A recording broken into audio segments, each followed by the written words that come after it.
Hi dears. അപ്പോൾ നമ്മൾ ഇന്ന് പഠിക്കാൻ പോകുന്ന സ്റ്റിച്ചിൻ്റെ പേരാണ് ബ്ലാങ്കറ്റ് സ്റ്റിച്ച് എന്ന് പറയുന്നത്. അപ്പോൾ ഇതെങ്ങനെ ചെയ്യണമെന്നാണ് ഞാൻ കാണിച്ചു തരുന്നത്. അപ്പോൾ അതാ ഇങ്ങനെ താഴെ മുകളിലോട്ട് നമ്മൾ സൂചി കുത്തി എടുക്കുകയാണ്. എന്നിട്ട് ആ നൂല് അതിൻ്റെ ബേക്കിലൂടെ ഇട്ട് കൊടുത്തിട്ട് നമ്മൾ ആ സൂചി ഒന്ന് വലിച്ചെടുക്കുവാണ്. അപ്പോൾ ഒരുവിധം എല്ലാവർക്കും ഈ ഒരു സ്റ്റിച്ച് പരിചയം ഉണ്ടായിരിക്കും. പേര് കേൾക്കുമ്പോൾ അറിഞ്ഞുകൂടെന്ന് മാത്രമേ ഉണ്ടാവത്തുള്ളൂ.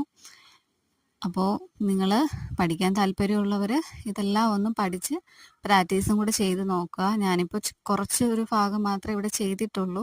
നിങ്ങൾ ചെയ്യുമ്പോഴത്തേക്കും ഇതേപോലെ ഒരു വര ഇട്ടിട്ട് ഫുൾ ഒരു കംപ്ലീറ്റ് ഒരു ലൈൻ ചെയ്ത് നോക്കണം. അപ്പോൾ ഇത് വെച്ചിട്ടുള്ള ഇമേജും എങ്ങനെ ചെയ്യാന്നുള്ള കാര്യങ്ങളൊക്കെ ഞാൻ നെക്സ്റ്റ് വീഡിയോയിൽ ഉൾപ്പെടുത്താം. അതുപോലെ തന്നെ ഇതിന് മുന്നേ പഠിച്ച 2 സ്റ്റിച്ചസിൻ്റെ വീഡിയോയും കൂടെ ഞാൻ അപ്ലോഡ് ചെയ്യാനുണ്ട്. അതായത് അത് വെച്ച് ചെയ്യുന്ന വർക്ക് എങ്ങനെയാണെന്നുള്ളത് ഞാൻ കാണിച്ചു തരാം. അപ്പോൾ ഇന്നത്തെ വീഡിയോ ഇത്രയേ ഉള്ളൂ. നെക്സ്റ്റ് ഒരു വീഡിയോയിൽ വരാം.